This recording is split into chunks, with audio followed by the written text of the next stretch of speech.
Megan Hicks of I Run Far. I'm with Matt Daniels. It's a couple days before the 2021 Western States 100. We're back. We are back. How cool is it? Like finally in person, no computer screen, no masks. This is great. Amazing. You were here in this same spot 2 years ago. It was your first 100-miler. What were the feelings then compared to the feelings now? How are things different and the same? Not that different. In 2019, I was really excited because it was my first 100, first Western States. 2021, I'm just as excited. We had that year off, and I think that allowed me to, get even a little bit more amped and, more excited. It's like doing it all over again, for the first time. Does it feel like that sense of, gosh, I'm starting this over? It kind of does. 2019 was my first 100 and the only 100 I've run, and so it's been basically 2 years since I've done 100, and so it kind of does feel like, yeah, this is first 100 again.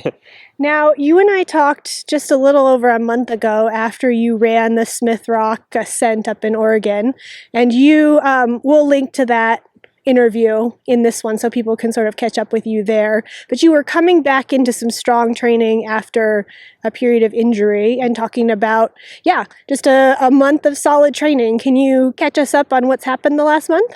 Yeah, it's been good. I finally got the injury niggles out of the way and had a really solid, 6 weeks of training that went well, starting with a couple weeks at home and then going out to the Western States training camp. That 3-day block during Memorial Day weekend really kind of set the tone for the rest of the training block. And I was able to put in some decent mileage for me and stay healthy and really just kind of put the icing on the cake. It worked out well. The 100-mile distance is just so, it's so unique. And then the elements of this race add to that. What have been sort of the details that you've been playing through your head in this last month of just the little things you're trying to nail? Yeah, I think patience for me is the biggest thing. I've talked about it a lot. I really struggle with patience in some of these longer races. I get anxious and worked up early and want to run fast from the get-go. And I think with races that last 15 hours, you got to be a little bit more careful with that. And so in training, I'm kind of practicing, on areas that I know I'll probably be hiking in a race. I'll hike and just tell myself, okay, I'm, treat this as if I'm going to be out here all day, sort of thing. And working on patience, but also just mentally getting prepared and visualizing, being up in the front and later stages of the race and being ready for anything that comes at you. Western States is one of those races where things happen quick when they do happen. So for 100. It runs almost kind of like a 50K, and so you have to really be aware of moves that are being made within the field and just be ready to pounce when the time comes.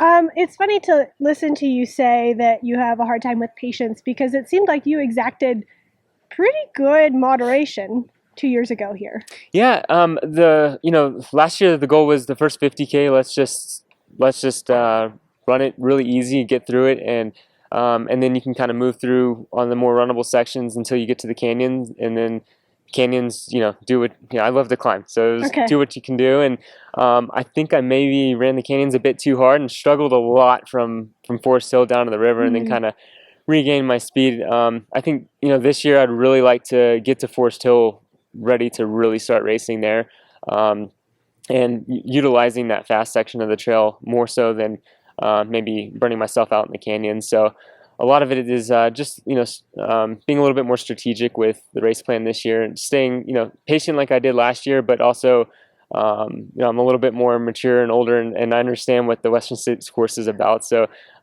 using certain parts of the course to my favor that I could. Yeah. In my mind, I think the race is not going to be won till the end. I don't know. I mean, it could go so many different directions, but the field is so deep with so much experience at this point that it's just hard for me to imagine the race not being played out at the end. What are you thinking? Gosh, I've thought about every scenario. I think it's everybody's mentioned it. There's no snow in the high country this year, so start's probably going to be fast, but also everybody's kind of weary because we know it's going to be hot, and we got to be able to have the ability to get through the canyons so we can be able to race at the end. So it's going to be weird. I kind of almost see the race kind of being as like an accordion where it's gonna go out and then it's gonna slow down and then there's gonna be blow-ups. But a lot of the race is going to be determined probably between Michigan Bluff and the river. I think in that little section through the Cal Street 1-2, it's going to be like, okay, who are going to be the players once we get maybe 10 or 15 miles to go. But it's impossible to make predictions in this race. You never know what's going to happen. I love to try, though. For sure. That's what it's all about.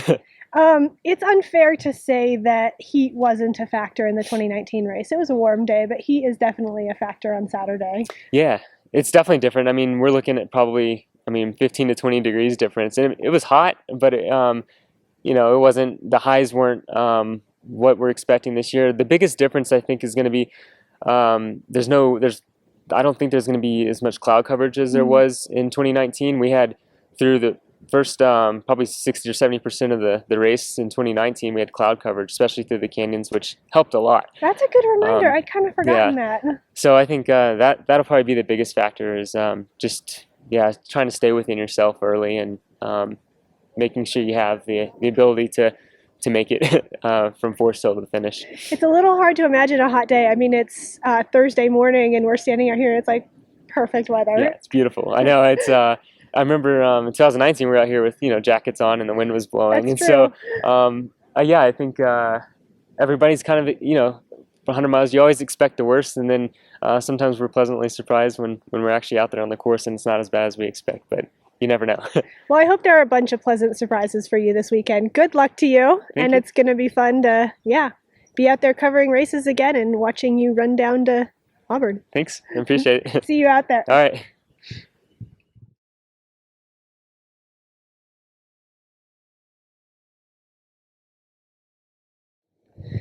Megan Hicks of Iron Far. I'm with Matt Daniels. It's a day or two before the 2021 Western States 100. How are you, Matt? Good, Megan. How are you down there? Good. The weather's well. It's really nice up here, that's for sure. All right. So I have to ask you, who should we be watching for? Who does I Run Far not know about? What have we screwed up so far? Well, Jared Hazen, it's hard to see him way down there, but he is a competitor. He was second in 2019. I think we should watch out for him. He's a good one to watch out for.